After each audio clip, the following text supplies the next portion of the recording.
Bueno, vamos a comenzar con algo previo a lo que es programación de alto nivel, ¿no? Que son algunos, digamos, tips y recomendaciones que van a ser muy útiles y que hay que tener en cuenta cuando programamos con lenguaje de alto nivel dispositivos de bajos recursos, ¿no? Que son microcontroladores de 8 bits principalmente. Bueno, ¿qué cosas tenemos que tener en cuenta? En primer lugar, los tipos de datos, ¿no? Por lo general uno cuando programa una aplicación para ejecutarse en una computadora a propósito general no presta atención al tipo de datos, solamente se asegura que cumpla con los valores que uno va a necesitar almacenar en esa variable. Bueno, acá no es aconsejable definir variables con cualquier tipo, ¿no? Esto tiene que ver con que cada tipo ocupa determinada cantidad de bytes o cantidad de bits. Por eso, entre las recomendaciones tenemos que los tipos int y long int deben ser usados solo donde se requiere. ¿Cómo determinamos esto? Bueno, teniendo en cuenta la cantidad de bits que demanda cada uno de estos tipos, ¿no? En los microcontroladores ABR, int está dado por datos de 16 bits y long int de 32 bits enteros, ¿verdad? Así que eso es para tener en cuenta. Si no necesitamos más que 255 valores y sabemos que son sin signo, entonces podemos usar un tipo de datos de 8 bits. Y eso va a ser mucho más eficiente tanto el tema de las operaciones como el tema de la manipulación de esos datos y el espacio ocupado en memoria. Bueno, obviamente las operaciones de doble precisión y punto flotante son ineficientes y deben ser evitadas donde la eficiencia es importante, ¿no? Tengamos en cuenta que punto flotante en el formato de la IEEE es de 32 bits y doble precisión es de 64. Entonces, en ese sentido, internamente el microcontrolador tiene que hacer operaciones tanto en la mantilla como en el exponente y eso hace que se vuelve ineficiente trabajar con este tipo de datos. Bien, para el tipo char el signo debe ser definido explícitamente. ¿Esto por qué? Porque no es lo mismo unsigned char que signed char, ¿no? Con unsigned char nosotros tenemos, si no necesitamos trabajar con datos con signo, tenemos 255 valores posibles positivos. Entonces, para algunos casos va a ser muy útil eso. Ahora cuando avancemos vamos a ver ejemplos. Bueno, en estos micros de ABR nosotros tenemos una librería que nos define los tipos de datos de manera más amigable, de tal forma que nosotros podamos visualizar en el tipo que estamos definiendo la cantidad de bits que estamos ocupando para esa variable, ¿no? Esta librería se llama stdin.h y bueno, está contenida en abr-libc. Ustedes van a ver que en la instalación de Microchip Studio, acá estamos hablando del Microchip Studio para programar estos micros, tienen un montón de librerías incluidas con un montón de soporte. La idea es ir justamente comentando dónde está la información que nosotros estamos utilizando para nuestro programa y por tal motivo es que cuando compilamos no nos tira error, ¿no? Siempre hay que agregar estas librerías para que no nos tire error. Bien, entonces acá podemos ver que tenemos definido el signature como int 8, ¿no? O sea, entero de 8 bits. Unsigned char es un int 8, que sería un entero sin signo de 8 bits.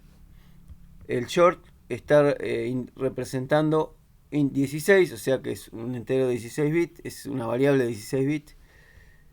Y unsigned va a ser una variable sin signo de 16 bits, ¿no? Esto como para que lo tengan en cuenta. Entonces, cuando necesiten usar una variable entera de 16 bits, directamente la definen como tipo int16-t. Bien, hablemos un poco de la memoria CRAM, ¿no? Este es un recurso muy escaso en estos microcontroladores de 8 bits, entonces hay que tener cuidado con algunas acciones, ¿no? Y también otra cosa que hay que conocer bien es cómo funciona o cómo se utiliza esta memoria RAM en los microcontroladores. Tengamos en cuenta que esta memoria puede ser leída y escrita durante la ejecución de nuestro código. Así que en ese proceso suceden muchas cosas que nosotros, de las cuales somos conscientes, que es cuando utilizamos las variables dentro de nuestro programa, pero también suceden cosas de las cuales no somos conscientes porque se las resuelve internamente el procesador. Entonces la idea es así, analizar todo eso. Bueno, por un lado, la memoria es utilizada por varios propósitos. En principio, para datos estáticos. ¿A qué llamamos datos estáticos? Bueno, a las variables globales y estáticas. Cuando nosotros definimos variables globales, se van a almacenar en la primera parte de la memoria y estas variables nos van a ocupar ese espacio, digamos, de manera fija. O sea que durante la ejecución de nuestra aplicación, ese espacio de memoria queda ocupado. Por eso hay que seleccionar muy bien cuáles son las variables que vamos a necesitar que sean globales. No es cuestión de todas las variables las defino globales y ya está. No. Veamos cuáles necesitamos que sean globales y las que no las definimos de manera local dentro de una función. Después tenemos lo que es asignación dinámica. La asignación dinámica se va a realizar luego de la definición de las variables globales, ¿no? O sea, las variables globales van al principio de la memoria RAM y encima va la asignación dinámica. Y básicamente la asignación dinámica se utiliza para variables o elementos que asignan memoria dinámicamente, ¿no? Esto en C es ultra conocido y acá hay que tener cuidado, no es lo mismo cuando hacemos asignación dinámica en un programa que se ejecuta en una PC de propósito general que en un microcontrolador. Bien, y por último tenemos la pila. Acá podemos observar que la pila se inicializa por defecto al final de la memoria RAM, ¿no? Y crece en sentido contrario a lo que crece la asignación dinámica. Bien, ¿qué utilidad tiene la pila? Bueno, la pila en principio es usada por las variables locales, ¿no? O sea, cuando nosotros definimos una función, todas las variables que se definen dentro de esa función se van a crear en la pila. Esto es interesante. ¿Por qué? Porque cuando se sale de la función, esas variables desaparecen, ¿no? Y eso hace que se libere espacio en la pila. De esa forma, la pila va a ir cambiando su tamaño continuamente en función de si estamos ejecutando el contenido de una función o no. Bien, y también la pila se utiliza para mantener un registro de las interrupciones y las llamadas a funciones. ¿A qué llamamos mantener un registro? Es justamente lo que se conoce como almacenar el contexto. Cuando nosotros, por ejemplo, cuando se produce una interrupción, nosotros, el procesador está ejecutando determinada línea de código del programa principal, ¿no? Al momento de producirse la interrupción, el procesador necesita saber a dónde tiene que retornar luego de la interrupción, ¿no? Entonces, toda esa información, lo que se encuentra en el registro justamente que nos almacena la dirección de la instrucción actual, va a ir a parar a la pila. Los registros principales, digamos, del procesador se van a almacenar también en la pila, el contenido de esos registros, y todo eso es el contexto, de tal forma que cuando se retorne de la interrupción se pueda restablecer toda la información tal y como estaba cuando se estaba ejecutando el programa principal. A eso se llama contexto. Lo mismo pasa con las funciones, ¿no? Hacemos una llamada a una función, estamos saltando a otra parte de nuestro código, pero después tenemos que retornar y tenemos que saber a qué parte del programa principal se debe retornar. Entonces, ahí está el contexto, ¿no? Es simplemente eso. Lo más importante es que en la pila se va a resguardar el contenido del contador de programa, ¿no? Para saber a qué dirección retornar. Entonces, con esta información ya sabemos que si estamos dentro de una función o dentro de una interrupción, si necesitamos hacer algo con la pila antes de salir de la función o de la ejecución de la interrupción, tenemos que restablecer la pila como estaba. O sea, si guardamos cosas en la pila, las volvemos a sacar antes de retornar de esa función o de esa interrupción. Porque si no, el procesador va a tomar información errónea de la ubicación de la dirección de retorno y el programa, la ejecución del programa va a ir a parar a cualquier lado. No, todo esto obviamente son detalles extra que ya se los comentaron en la teoría, pero no está de más repasarlos. Bueno, y acá como nota importante es justamente el problema que puede suceder cuando nosotros empezamos a trabajar con variables complejas, ¿no? Entonces empieza a crecer por un lado la asignación dinámica y por otro lado empieza a crecer la pila, ¿no? Cuando esto sucede, en un punto pueden colisionar y ahí estamos sobreescribiendo información. Eso es lo peor que nos puede pasar. ¿Por qué? Porque se va a corromper la información que estamos almacenando, se va a sobreescribir y los resultados pueden ser impredecibles, ¿no? Si la asignación dinámica me pisa lo que tengo en la pila, entonces cuando quiera retornar de una función o de una interrupción voy a retornar a cualquier parte. Bueno, entonces acá tenemos algunos detalles que gran parte de esto los comenté recién sobre el esquema de la memoria RAM, ¿no? Ya dije que las variables globales pueden ser accedidas desde cualquier parte del programa y son almacenadas permanentemente en RAM, ¿no? Por eso tenemos que seleccionar cuidadosamente qué variables deben ser definidas como globales y cuáles como locales. Las variables locales se van a definir dentro de las funciones y van a ser almacenadas en la pila, ¿no? Entonces cuando yo salgo de la función, ese espacio ocupado se libera. Eso las hace muy potables para ser utilizadas sin ningún problema.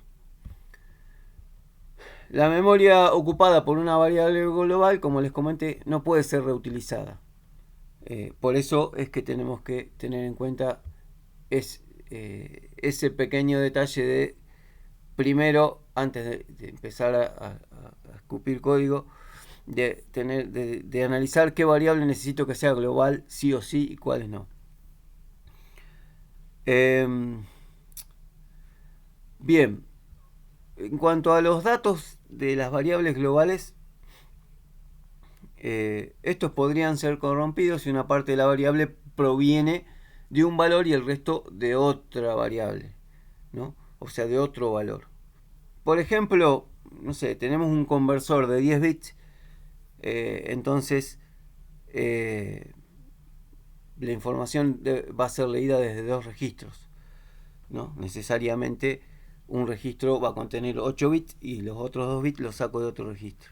Entonces esa es una forma de digamos, definir una variable, de tener una variable que se nutre de dos partes, digamos, ¿no?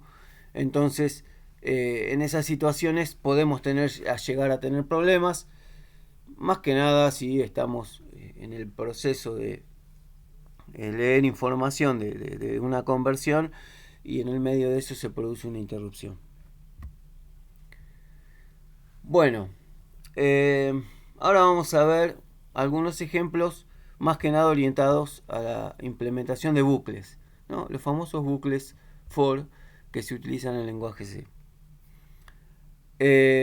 Algunas recomendaciones son: si un bucle debe ser ejecutado menos de 255 veces, debemos utilizar, para la definición del índice, obviamente, el tipo de datos uint8, ¿no? 8 bits. Si el bucle debe ser ejecutado más de 255 veces, usamos uint16, que sería entero sin signo 16 bits.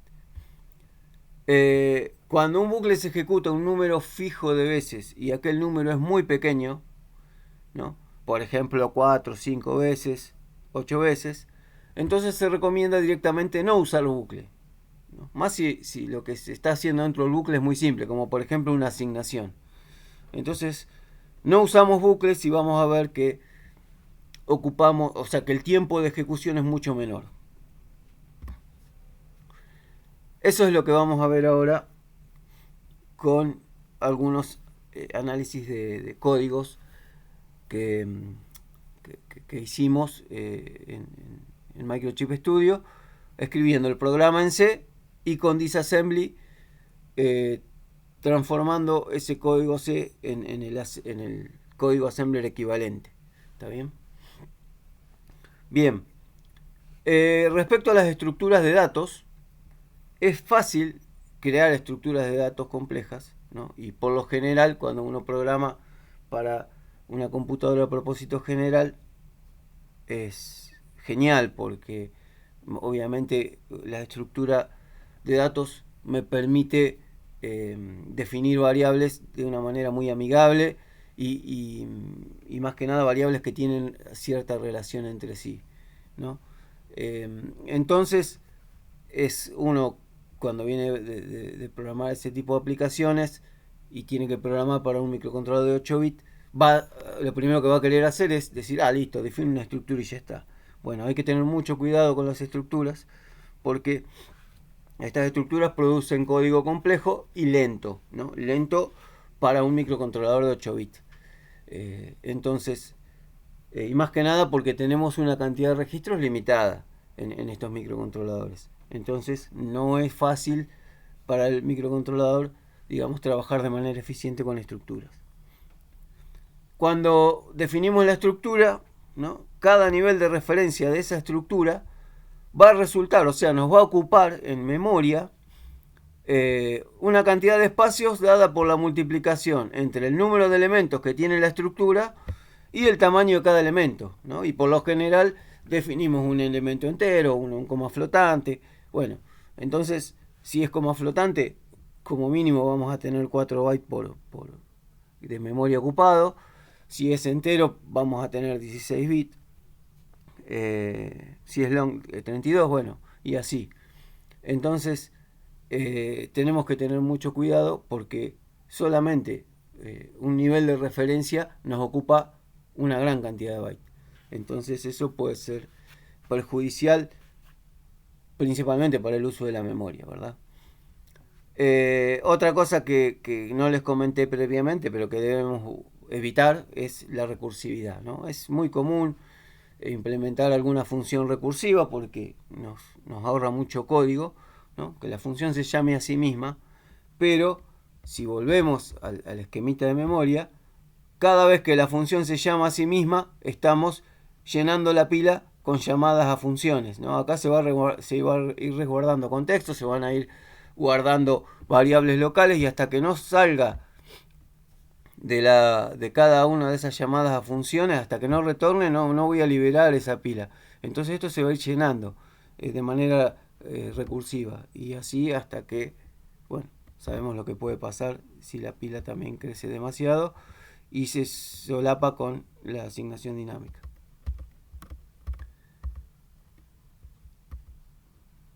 Bueno, respecto a las estructuras de datos, no hay mucho más para comentar. Simplemente tratar de evitarlas en la programación orientada a sistemas embebidos, y si es indispensable tratar de definir estructuras con datos simples. ¿Está bien? Y si las estructuras son inevitables, otra cosa que se debe evitar es que pasar estructuras como argumento de una función, porque eso también nos va a hacer un desastre, ya sea desde el punto de vista de la ocupación de la pila como de la memoria RAM.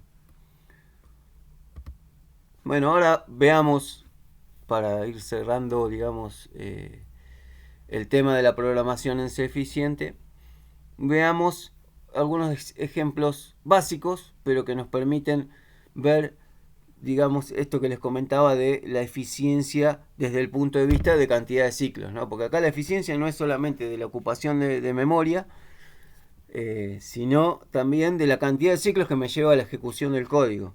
Esa es la gran ventaja que tiene la programación a bajo nivel, la programación assembler, que es muy fácil medir, digamos, el tiempo que le va a demandar a mi función o a mi código ejecutarse, ¿no? Entonces eso me permite saber si cumplo o no con las restricciones que tiene mi aplicación. Bueno, en este ejemplo vamos a utilizar distintos tipos de definiciones de tipos. Int 8, que es entero de 8 bits, uint 8, que es entero sin signo de 8 bits, int 16 y uint 32. Bien. Lo primero que hacemos es mostrar un ejemplo de una función en donde se inicializa el puerto B, ¿no? Entonces lo que estamos haciendo es configurar el puerto B. Estamos definiendo primero la dirección de los pines del puerto B, si así los vamos a configurar como entrada o como salida. Fíjense que para eso se utilizan máscaras. Bueno, de las máscaras ya se les ha comentado algo. Simplemente es aplicar una operación lógica entre el contenido del registro de DRB con el valor que queremos modificar dentro de ese registro. En este caso, una AND. ¿Está bien? Con este registro entonces definimos si los pines van a estar como entrada o salida. Luego en port B, en este registro, lo que asignamos es el estado que va a tener ese pin, o cada uno de los pines que vamos a utilizar, porque puede que no utilicemos todos. En este caso estamos seteando, o sea, poniendo en 1 el pin 2 y 3 del puerto B, ¿no? Eso lo hacemos con la operación lógica OR. ¿Por qué usamos la operación OR? Porque no queremos modificar el estado que tienen los demás pines, porque se pueden estar utilizando para otra cosa. Entonces, haciendo una máscara por medio de una OR, nos aseguramos que solamente se modifiquen los pines 2 y 3 del puerto B, y el resto de los pines van a quedar intactos. Y después acá hacemos otra operación, que es otra máscara, aplicando una AND. En este caso, lo que queremos hacer es borrar el bit 2 del puerto B, el pin 2 del puerto B. Es simple. Ahora, si esto lo traducimos a assembler, fíjense, cada una de estas sentencias en C, que es solamente una asignación con una operación lógica en el medio, me ocupa 3 posiciones más, y aparte me lleva esta cantidad de ciclos. Como son instrucciones simples, entonces son 3 ciclos solamente, ¿no?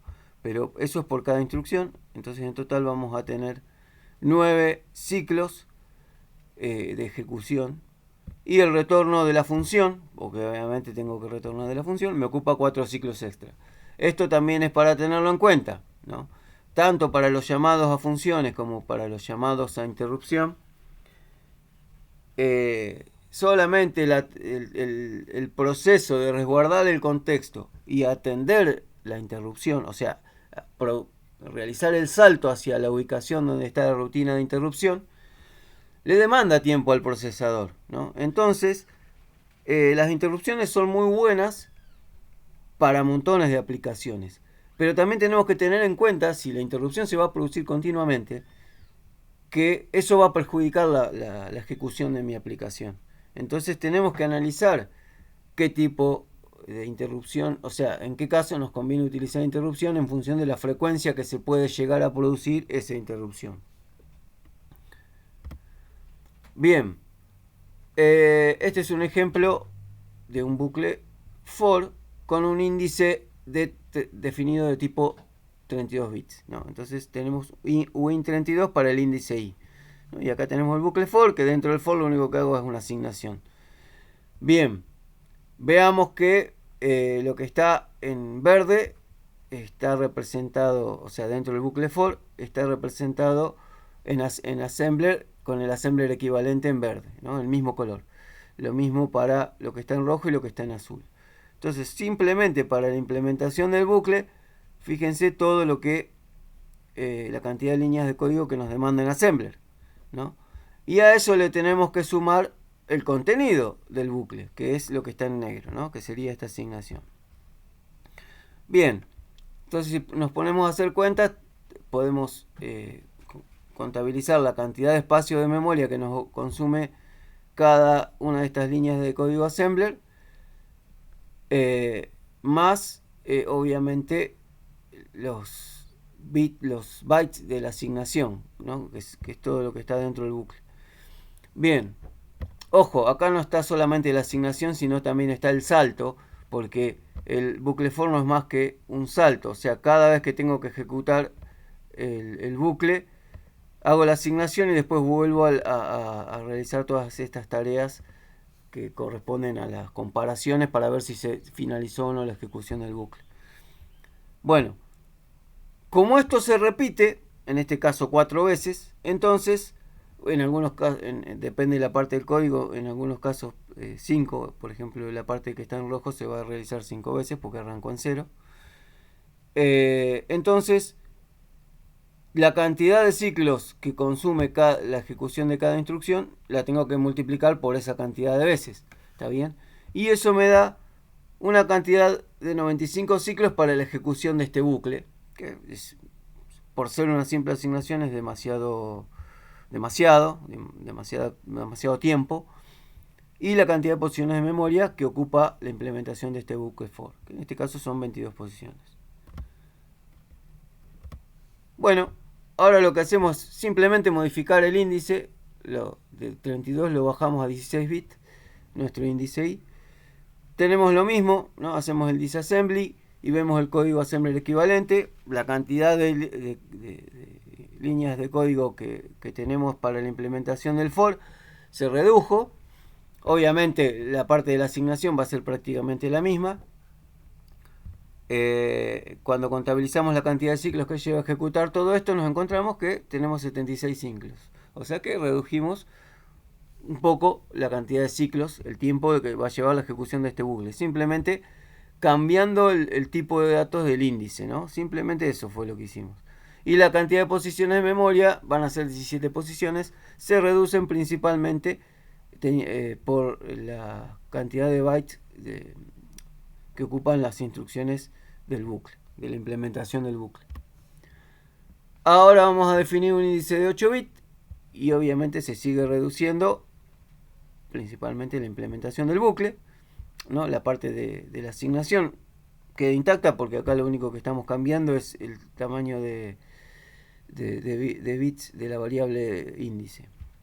Cuando contabilizamos la cantidad de ciclos que lleva la ejecución, nos encontramos que son 74 ciclos, ¿no? Por las 4 veces que se ejecuta el bucle, y que ocupa 16 posiciones de memoria.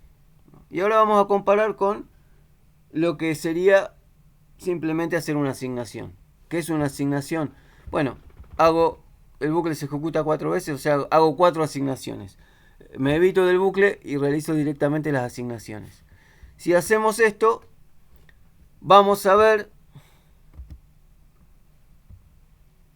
que no nos ahorramos gran cantidad de espacio de memoria respecto al bucle for con índice de 8 bits, pero la cantidad de ciclos se reduce aún más. Solamente 32 ciclos va a llevar la ejecución de estas 4 asignaciones contra 74 que llevaba la ejecución del bucle for, ¿no? Eso como para tenerlo en cuenta entonces.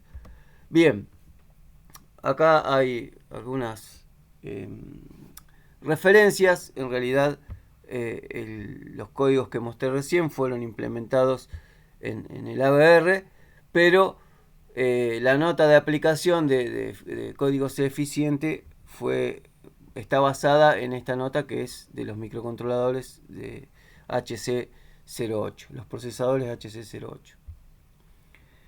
Bien, con esto terminamos lo de código C eficiente. Es como para meditarlo antes de tirarse a programar en cuanto a la forma de definir variables y de utilizar, implementar sentencias, ¿no?